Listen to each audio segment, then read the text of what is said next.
Hi, welcome to Real Estate Channel. आपको hard copy के रूप में उपलब्ध कराई जाएगी। अतः बजट प्रस्तुत हो जाने के पश्चात माननीय सदस्य बजट भाषण की प्रति प्रकाशन काउंटर से प्राप्त कर सकते हैं। आपको ये भी सूचित किया जाता है कि माननीय मंत्री द्वारा बजट प्रस्तुत किए जाने के पश्चात उसे मेंबर पोर्टल पर भी उपलब्ध करा दिया जाएगा। माननीय वित्त मंत्री जी,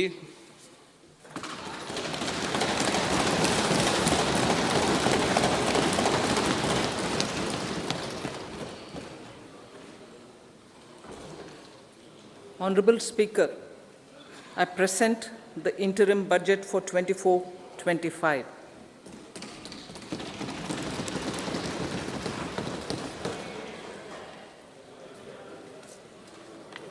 The Indian economy has witnessed profound positive transformation in the last 10 years. The people of India are looking ahead to the future with hope and optimism. With the blessings of the people, when our government, under the visionary and dynamic leadership of Honorable Prime Minister Shri Narendra Modi, assumed office in 2014, the country was facing enormous challenges. With Sabka Saath, Sabka Vikas as its mantra, the government overcame those challenges in right earnest. Structural reforms were undertaken. Pro-people programs were formulated and implemented promptly. Conditions were created for more opportunities for employment and entrepreneurship. The economy got a new vigor. The fruits of development started reaching the people at scale. The country got a new sense of purpose and hope. Naturally, the people blessed the government with a bigger mandate. In the second term, our government, under the leadership of Honorable Prime Minister, doubled down on its responsibilities to build a prosperous country with comprehensive development of all people and all regions. Our government strengthened its mantra to Sabka Saath, Sabka Vikas, and Sabka Vishwas.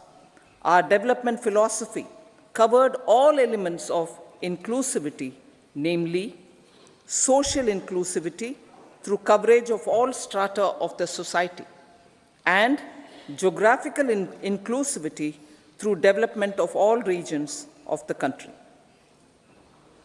With the whole of nation approach of Sabka Prayas, the country overcame the challenges of once-in-a-century pandemic, took long strides towards Atmanirbhar Bharat, committed to Panch Pran, and laid solid foundations for the Amrit Kal.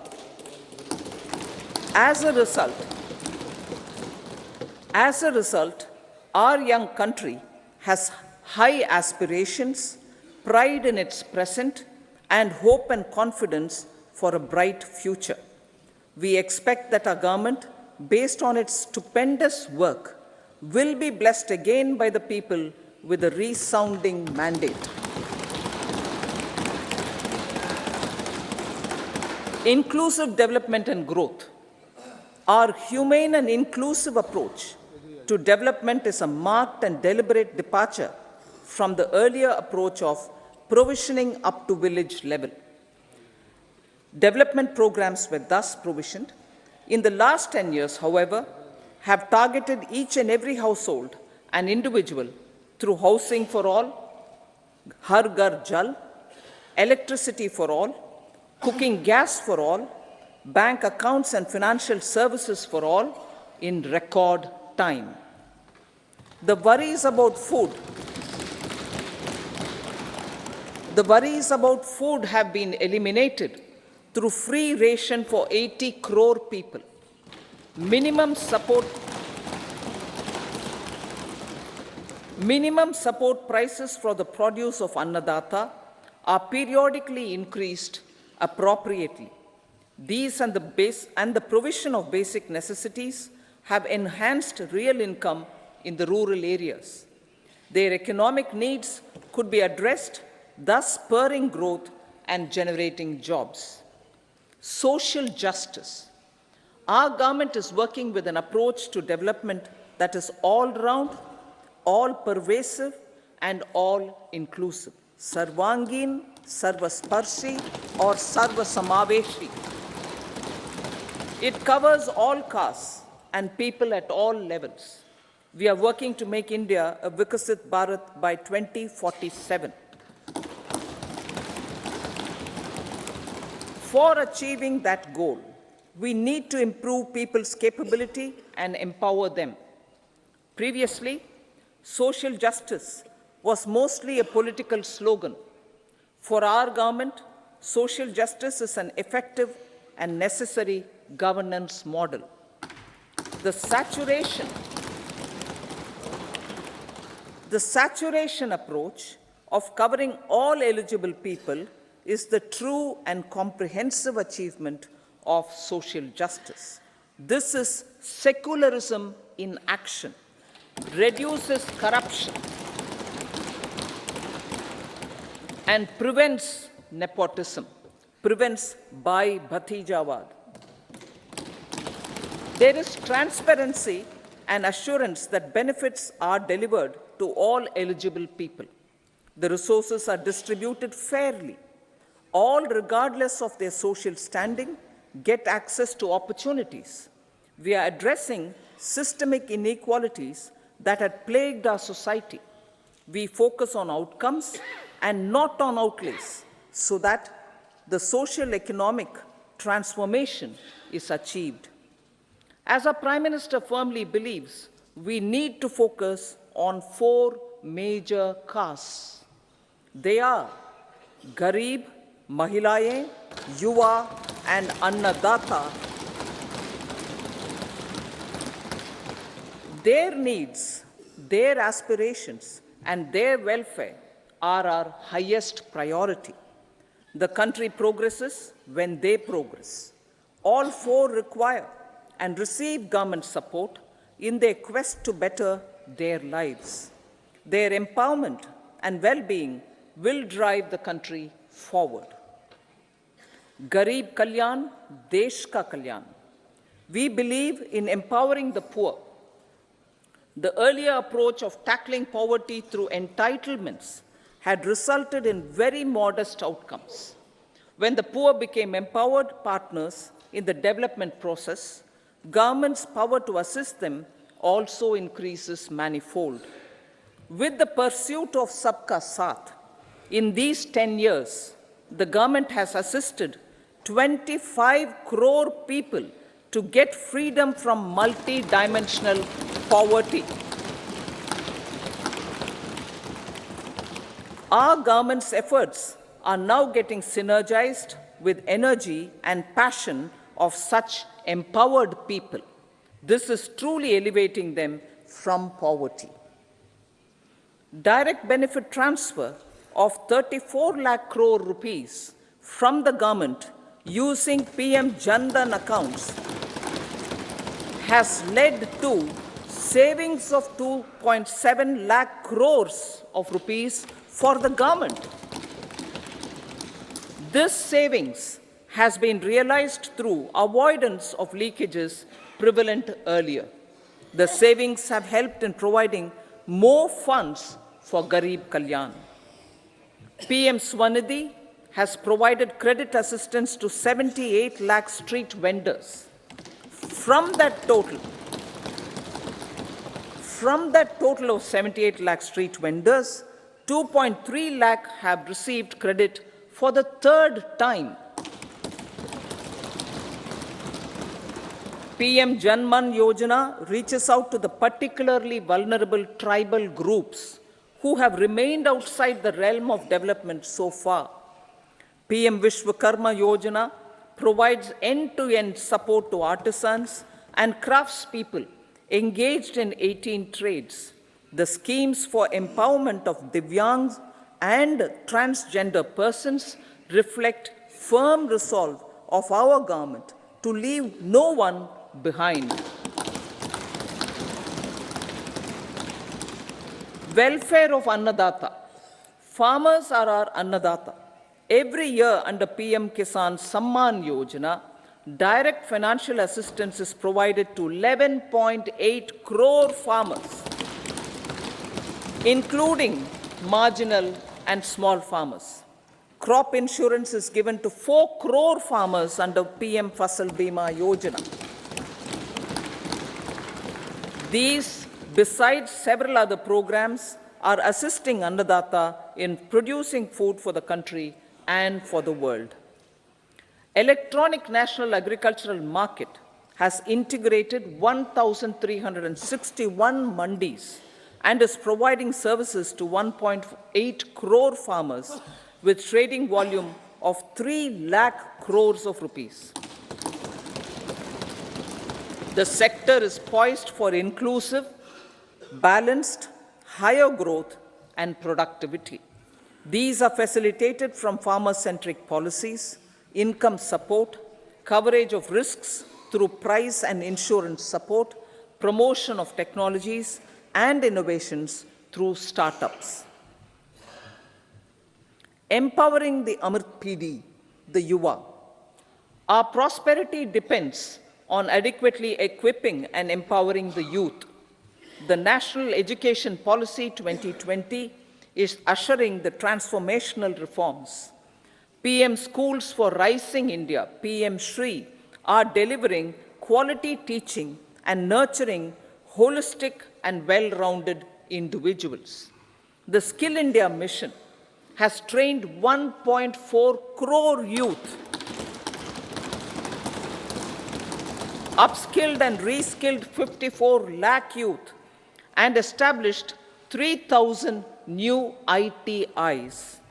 A large number of institutions of higher learning, namely 7 IITs, 16 triple ITs, 7 IIMs, 15 AIMS, and 390 universities have been set up. PM Mudra Yojana has sanctioned 43 crore loans aggregating to 22.5 lakh crores of rupees for entrepreneurial aspirations of our youth. Besides that, Fund of Funds, Startup India, and Startup Credit Guarantee schemes are assisting our youth. They are also becoming Rozgar Data. The country is proud of our youth scaling new heights in sports. The highest ever medal tally in Asian Games and Asian Para Games in 2023 reflects a high confidence level.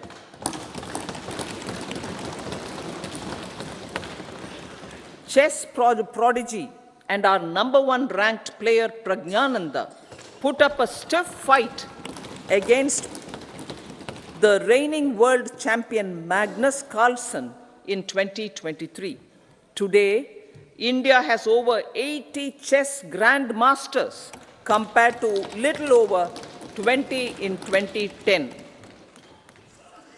Momentum for Nari Shakti. The empowerment of women through entrepreneurship, ease of living, and dignity for them has gained momentum in these 10 years. 30 crore Mudra Yojana loans have been given to women entrepreneurs. Female enrollment in higher education has gone up by 28% in 10 years. In STEM courses, girls and women constitute 43% of enrollment, one of the highest in the world. All these measures are getting reflected in the increasing participation of women in workforce.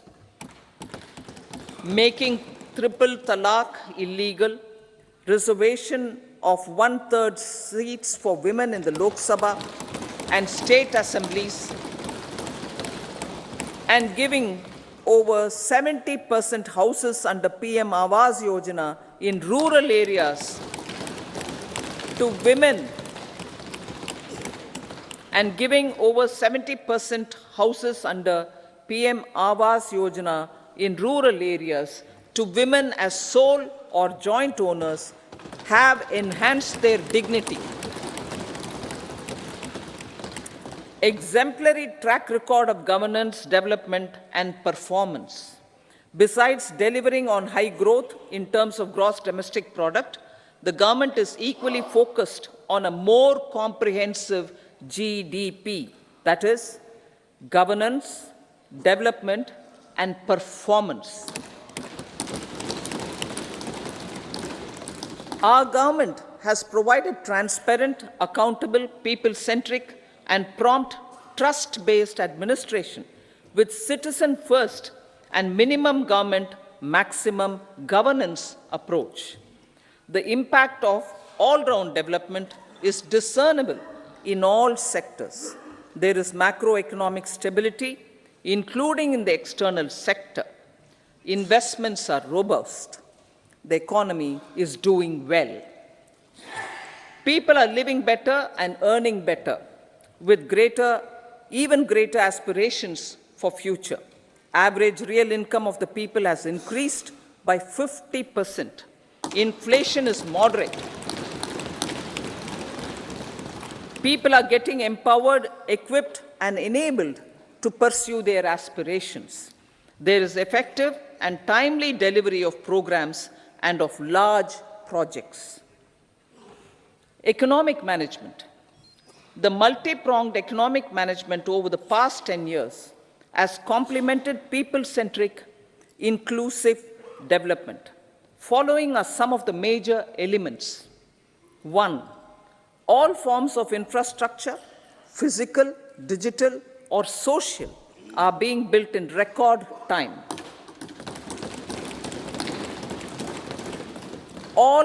Number 2, all parts of the country are becoming active participants in economic growth. Number 3, digital public infrastructure, a new factor of production in the 21st century, is instrumental in formalization of the economy. Number 4, goods and services tax has enabled one nation, one market, one tax. Tax reforms have led to deepening and widening of tax base. Number 5, strengthening of the financial sector has helped in making savings, credit, and investments more efficient.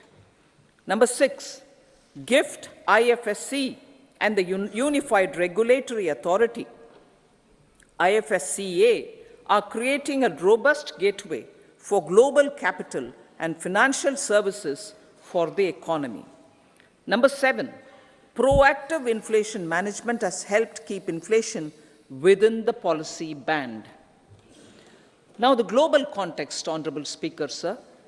Geopolitically, global affairs are becoming more complex and challenging with wars and conflicts. Globalization is being redefined with reshoring and friendshoring, disruption and fragmentation of supply chains, and competition for critical minerals and technologies. A new world order is emerging after the COVID pandemic. India assumed the G20 presidency during very difficult times for the world.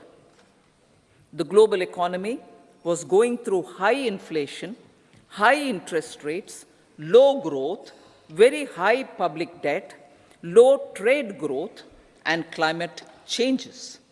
The pandemic has led to a crisis of food, fertilizer, fuel, and finances for the world, while India successfully navigated its way. The country showed the way forward and built consensus on solutions for those global problems. The recently announced India-Middle East-Europe economic corridor is a strategic and economic game changer for India and others. In the words of Honorable Prime Minister, the corridor, and I quote, will become the basis of world trade for hundreds of years to come, and history will remember that this corridor was initiated on Indian soil, unquote. Vision for Vikasit Bharat. Our vision for Vikasit Bharat is that of prosperous Bharat in harmony with nature, with modern infrastructure, and providing opportunities for all citizens and all regions to reach their potential. With confidence arising from strong and exemplary track record of performance and progress, earning Sabka Vishwas, the next 5 years will be years of unprecedented development and golden moments to realize the dream of developed India by 2047. The trinity of demography, democracy, and diversity backed by Sabka Prayas has the potential to fulfill aspirations of every Indian. As Honorable Prime Minister in his Independence Day address to the nation mentioned, I quote, "There is no dearth of opportunities, as many opportunities as we want. The country is capable of creating more opportunities. Sky is the limit," unquote. Strategy for Amrit Kal. Our government will adopt economic policies that foster and sustain growth, facilitate inclusive and sustainable development, improve productivity, create opportunities for all, help them enhance their capabilities, and contribute to generation of resources to power investments and fulfill aspirations. Guided by the principle, reform, perform, and transform, the government will take up next generation reforms and build consensus with the states and stakeholders for effective implementation. It is an important policy priority for our government to ensure timely and adequate finances, relevant technologies, and appropriate training for the micro, small, and medium enterprises, MSMEs, to grow and also compete globally. Orienting the regulatory environment to facilitate their growth will be an important element of this policy mix. Aligning with the Panchamrit goals, our government will facilitate sustaining high and more resource-efficient economic growth.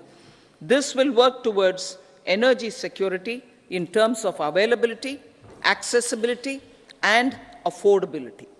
For meeting the investment needs, our government will prepare the financial sector in terms of size, capacity, skills, and regulatory framework. Aspirational Districts Program. Our government stands ready to assist the states in faster development of aspirational districts and blocks, including generation of ample economic opportunities. Development of the East. Our government will pay utmost attention to make the eastern region and its people a powerful driver of India's growth. PM Awas Yojana Gramin. Despite the challenges due to COVID, implementation of PM Awas Yojana Gramin continued, and we are close to achieving the target of 3 crore houses. 2 crore more houses will be taken up in the next 5 years to meet the requirement arising from increase in the number of families. Rooftop solarization and Muft Bijli. Through rooftop solarization, 1 crore households will be enabled to obtain up to 300 units free electricity every month. This scheme follows the resolve of Honorable Prime Minister on the historic day of consecration of Sri Ram Mandir in Ayodhya.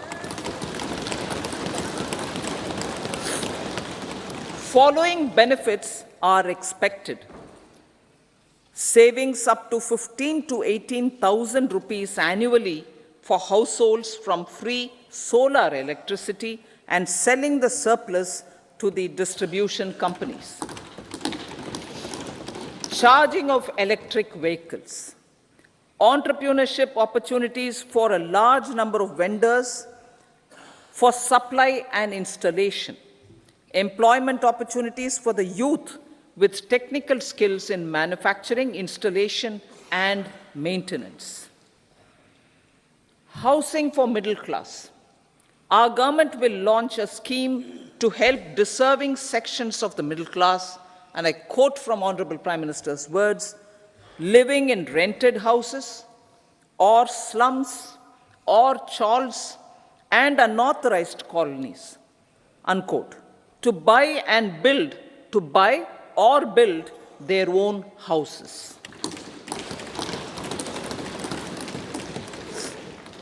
Medical colleges. Several youth are ambitious to get qualified as doctors. They aim to serve our people through improved healthcare services. Our government plans to set up more medical colleges by utilizing the existing hospital infrastructure under various departments. A committee for this purpose will be set up to examine the issues and make relevant recommendations. Cervical cancer vaccination. Our government will encourage vaccination for girls in the age group of 9 to 14 years for prevention of cervical cancer. Maternal and child health care. Various schemes for maternal and child care will be brought under one comprehensive program for synergy in implementation.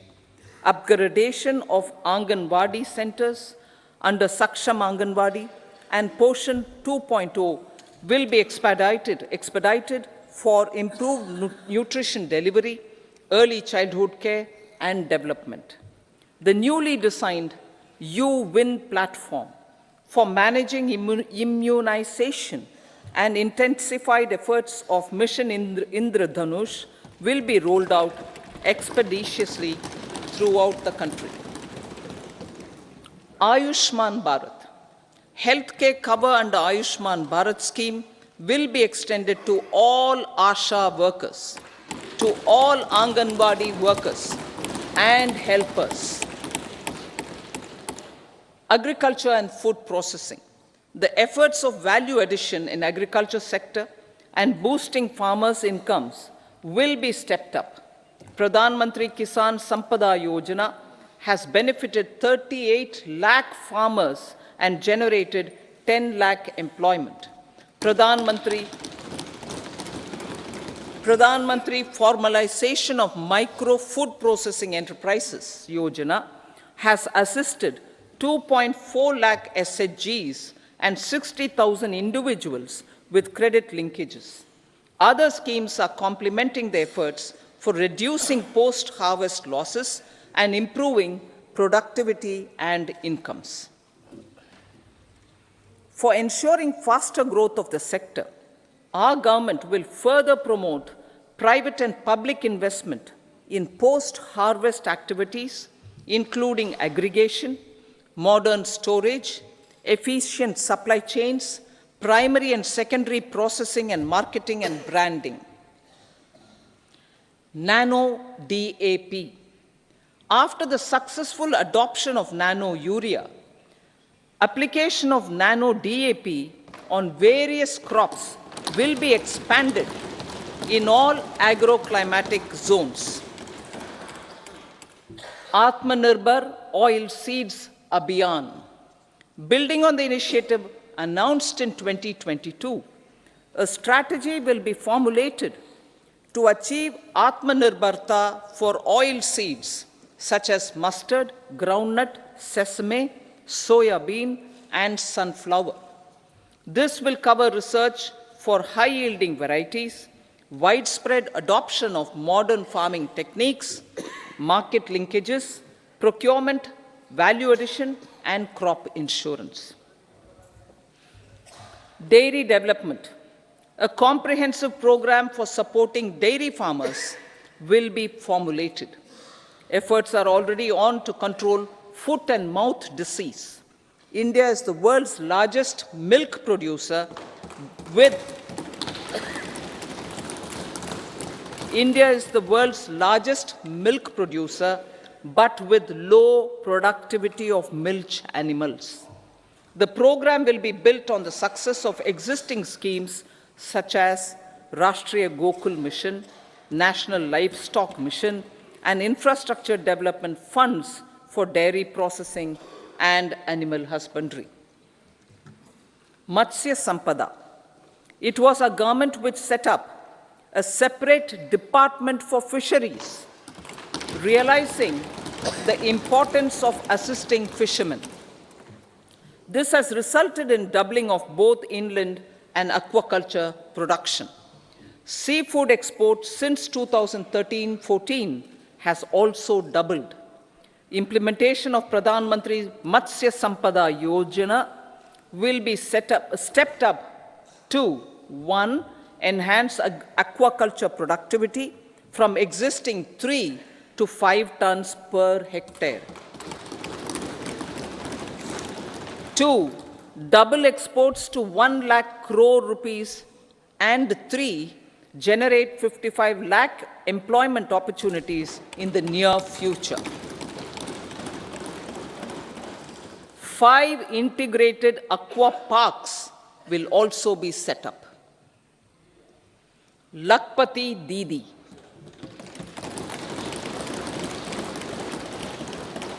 $83 lakh SHGs. 83 lakh SHGs with 9 crore women are transforming rural socio-economic landscape with empowerment and self-reliance. Honorable Speaker sir, their success has assisted nearly 1 crore women to become Lakpati Didi already. They are an inspiration to others. Their achievements will be recognized through honoring them. Buoyed by the success, it has been decided to enhance the target for Lakpati Didi from 2 crores to 3 crores.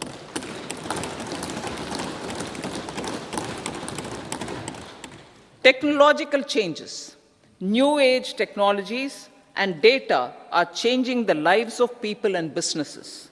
They are also enabling new economic opportunities and facilitating provision of high-quality services at affordable prices for all, including those at the bottom of the pyramid. Opportunities for India at the global level are expanding.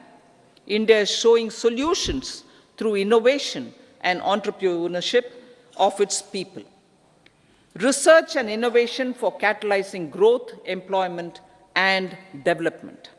Prime Minister Shastri, Prime Minister Lal Bahadur Shastri gave the slogan of Jai Jawan, Jai Kisan.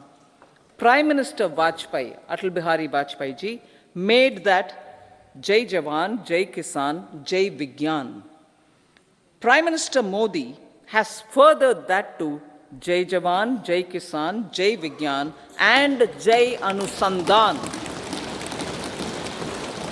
as innovation is the foundation of development. For our tech-savvy youth, this will be a golden era. A corpus of 1 lakh crore rupees will be established with 50-year interest-free loan provided. The corpus will provide long-term financing or refinancing with long tenors and low and or nil. I repeat that sentence. The corpus will provide long-term financing or refinancing with long tenors and low or nil interest rates. This will encourage the private sector to scale up research and innovation significantly in sunrise domains. We need to have programs that combine the powers of our youth and technology. A new scheme will be launched for strengthening deep tech technologies for defense purposes and expediting Atmanirbharta. Infrastructure development. Building on the massive tripling of the capital expenditure outlay in the past 4 years, resulting in huge multiplier impact on economic growth and employment creation, the outlay for the next year is being increased by 11.1% to 11,111 crore rupees. This would be 3.4% of our GDP. Railways. 3 major railway corridor programs will be implemented. These are energy, mineral, and cement corridor. Number 2, port connectivity corridors. And number 3, high traffic density corridors. The projects have been identified under the PM Gati Shakti for enabling multimodal connectivity. They will improve logistics efficiency and reduce cost. The resultant decongestion of the high traffic corridors will also help in improving operations of passenger trains, resulting in safety and higher travel speed for passengers. Together with dedicated freight corridors, these 3 economic corridor programs will accelerate our GDP growth and reduce logistic costs.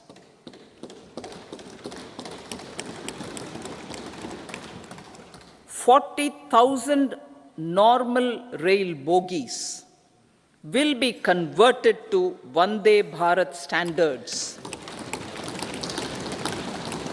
to enhance safety, convenience, and comfort of passengers. Aviation sector. The aviation sector has been galvanized in the past 10 years. Number of airports have doubled to 149.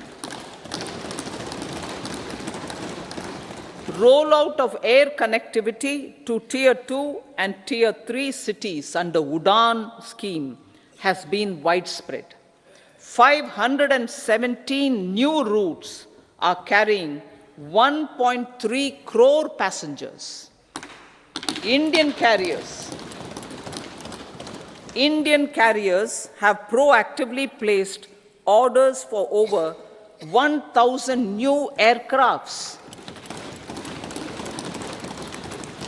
Expansion of existing airports and development of new airports will continue expeditiously. Metro and Namo Bharat. We have a fast expanding middle class and rapid urbanization is taking place. Metro rail and Namo Bharat can be the catalyst for the required urban transformation. Expansion of these systems will be supported in large cities focusing on transit-oriented development. Green energy. Towards meeting our commitment for net zero by 2070, the following measures will be taken. Viability gap funding will be provided for harnessing offshore wind energy, potential for initial capacity of 1 gigawatt.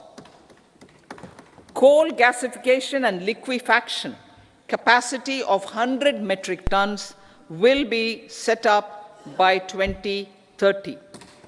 This will also help in reducing imports of natural gas, methanol, and ammonia. Phased mandatory blending of compressed biogas in compressed natural gas for transport and piped natural gas for domestic purposes will be mandated.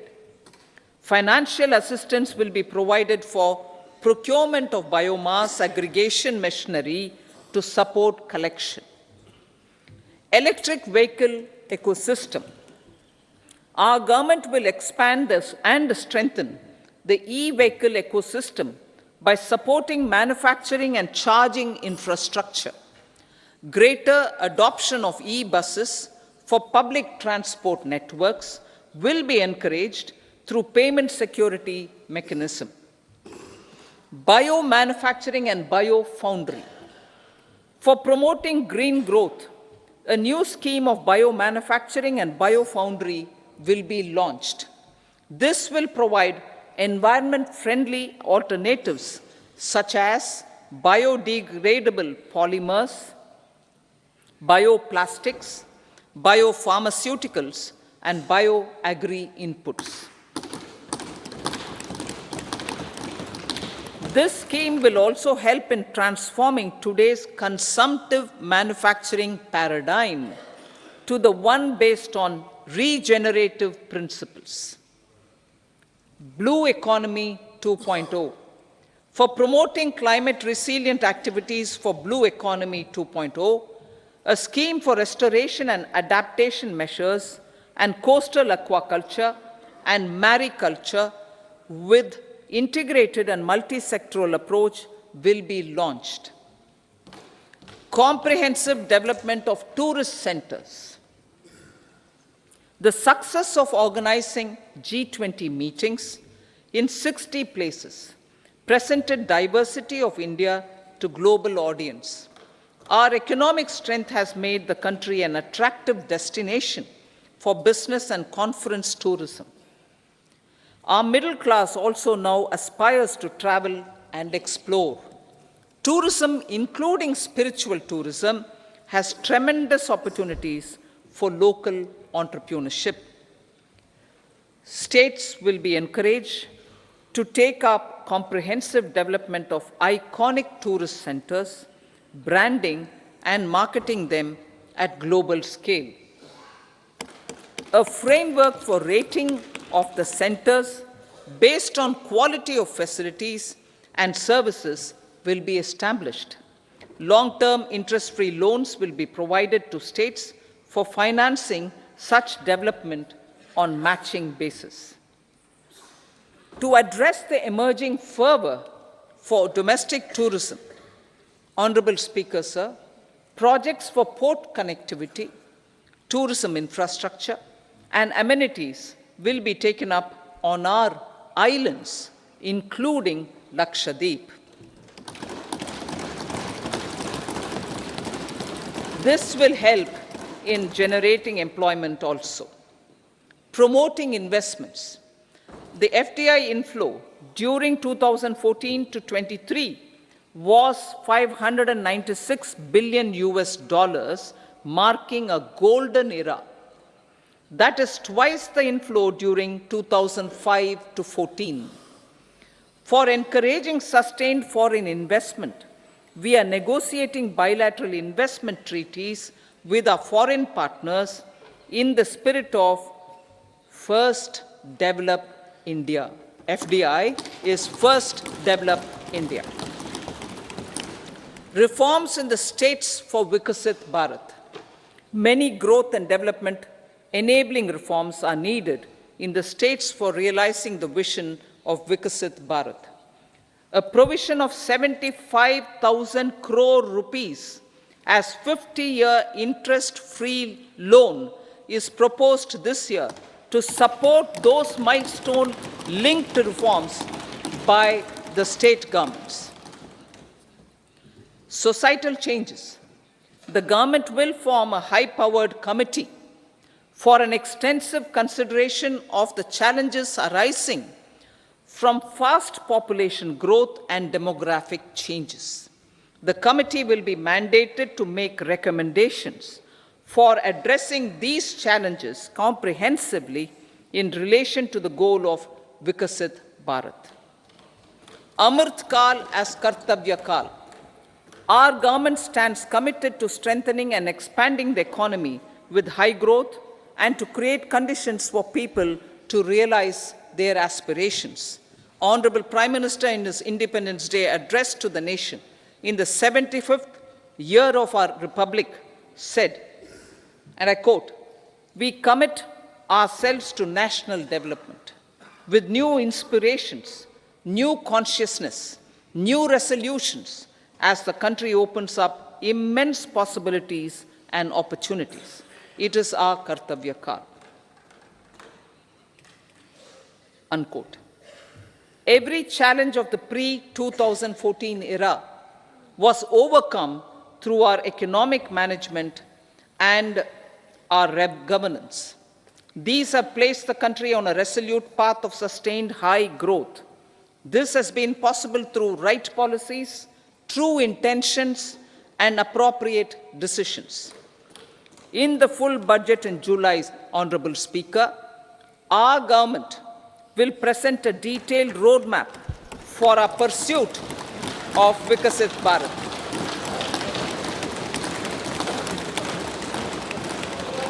Revised estimates. Revised estimates of 2023-24. The revised estimate of the total receipts other than borrowings is 27.56 lakh crores of rupees, of which the tax receipts are 23.24 lakh crore rupees. The revised estimate of total expenditure is 44.90 lakh crore rupees. The revenue receipts at 30.03 lakh crore rupees are expected to be higher than the budget estimate, reflecting strong growth momentum and formalization in the economy. The revised estimate of the fiscal deficit is 5.8% of GDP, improving on the budget estimate, notwithstanding moderation in the nominal growth estimates. Budget estimates for 2024-25. Coming to the year 2024-25, the total receipts other than borrowings and total expenditure are estimated at 30.80 and 47.66 lakh crore rupees respectively. The tax receipts are estimated at 26.02 lakh crore rupees. The scheme of 50-year interest-free loan for capital expenditure to states will be continued this year with an outlay of 1.3 lakh crore rupees.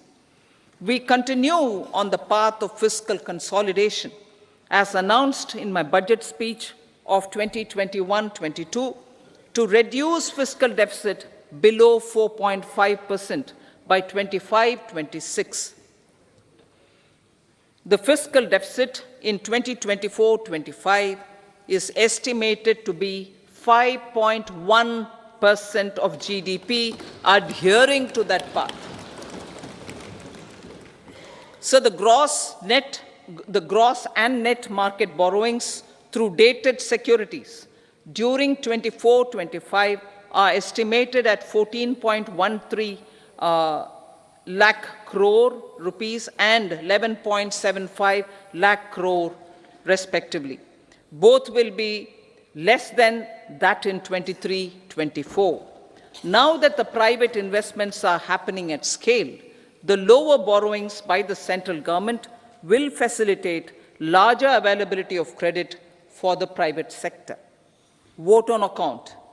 I'll be seeking vote on account approval of the Parliament through the appropriation bill for a part of the financial year 2024-25.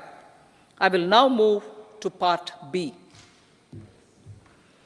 Honorable Speaker, sir, over the last 10 years, the direct tax collections have more than trebled and the return filers swelled 2.4 times. I would like to assure the taxpayers that their contributions have been used wisely for the development of the country and welfare of its people. I appreciate the taxpayers for their continued support. The government has reduced and rationalized tax rates. Under the new tax scheme, there is now no tax liability for taxpayers with income up to 7 lakh rupees, up from 2.2 lakh rupees in the financial year 2013-14.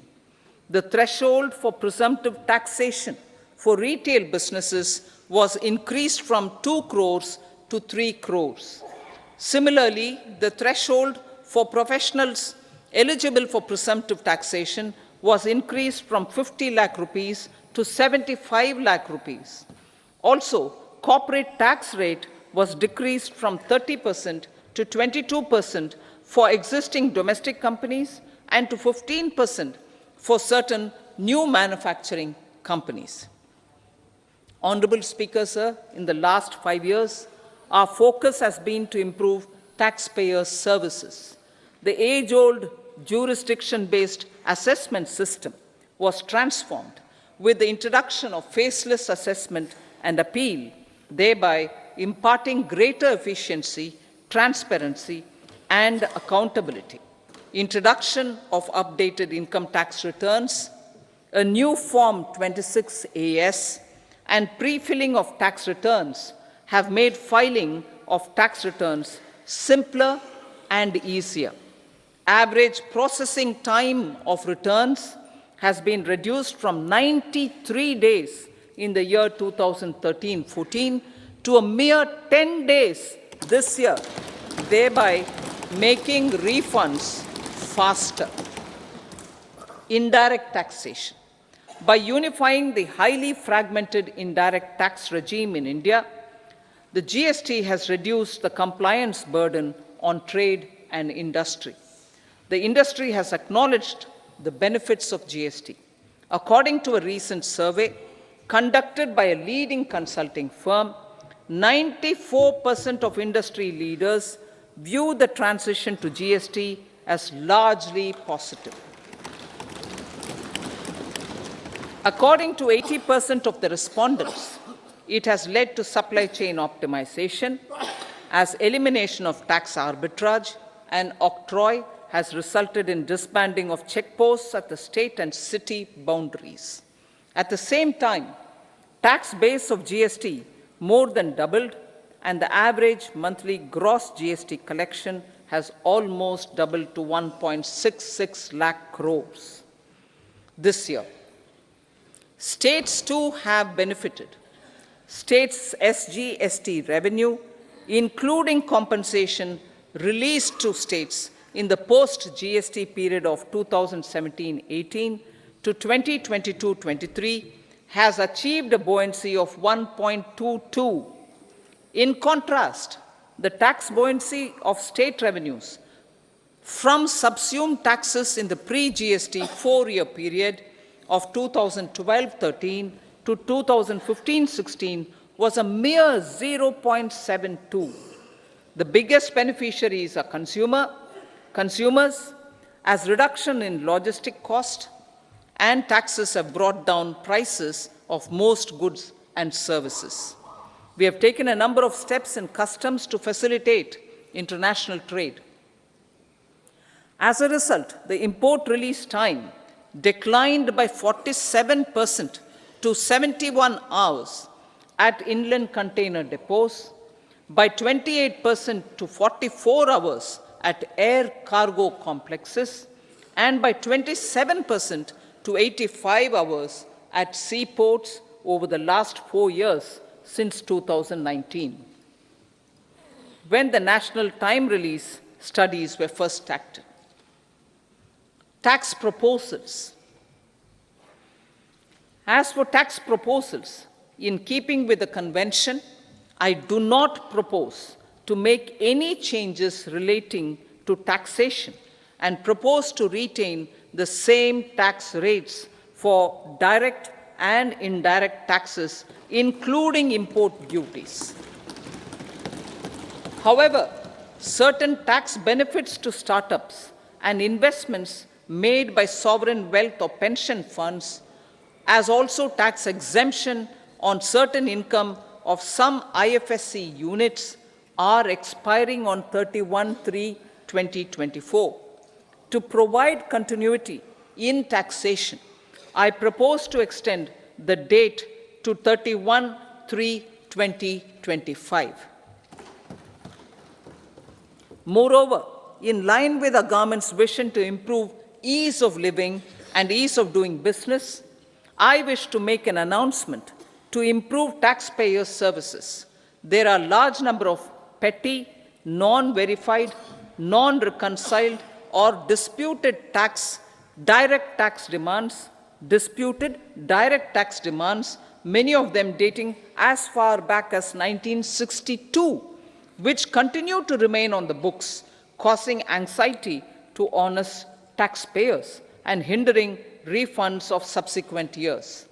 Honorable Speaker, sir, I propose to withdraw such outstanding direct tax demands up to 25,000 rupees pertaining to the period up to financial year 2009-10 and up to 10,000 rupees for financial years 2010-11 to 2014-15. This is expected to benefit about 1 crore taxpayers. 1 crore taxpayers would benefit out of this. Economy then and now. In 2014, when our government assumed the reins, the responsibility to mend the economy step by step and to put the governance systems in order was enormous. The need of the hour was to give hope to the people, to attract investments, and to build support for the much-needed reforms.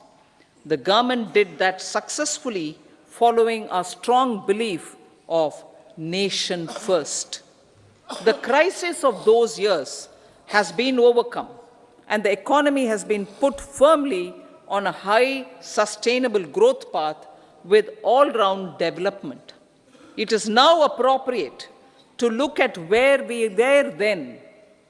I repeat, it is now appropriate to look at where we were then till 2014 and where we are now, only for the purpose of drawing lessons from the mismanagement of those years. The government will lay a white paper on table of the House.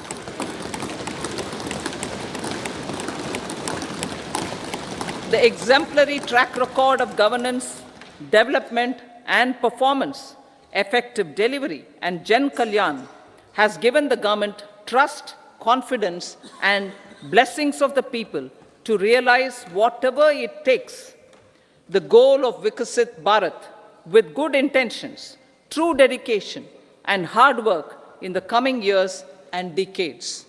With this, Honorable Speaker, I commend the interim budget to this august House. Jai Hind.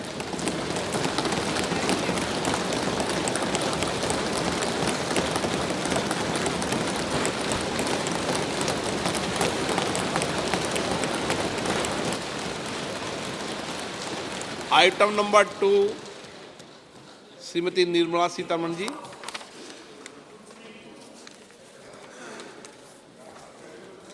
So, with your permission, I rise to lay on the table the following statements under Section 3(1) of the Fiscal Responsibility and Budget Management Act 2003, Medium-Term Fiscal Policy cum Fiscal Policy Strategy Statement, and Macroeconomic Framework Statement. Item number 3, Srimati Nirmala Sitharaman ji. Sir, with your permission, I rise to move for leave to introduce the Finance Bill 2024. प्रश्न ये है कि विधेयक को पुनर्स्थापित करने की अनुमति प्रदान की जाए। जो सदस्य इसके पक्ष में हाँ कहें, जो सदस्य विरोध में ना कहें। मेरे विचार में निर्णय हाँ वालों के पक्ष हुआ, हाँ वालों के पक्ष हुआ। माननीय मंत्री जी विधेयक को पुनर्स्थापित करें। So I introduce the bill.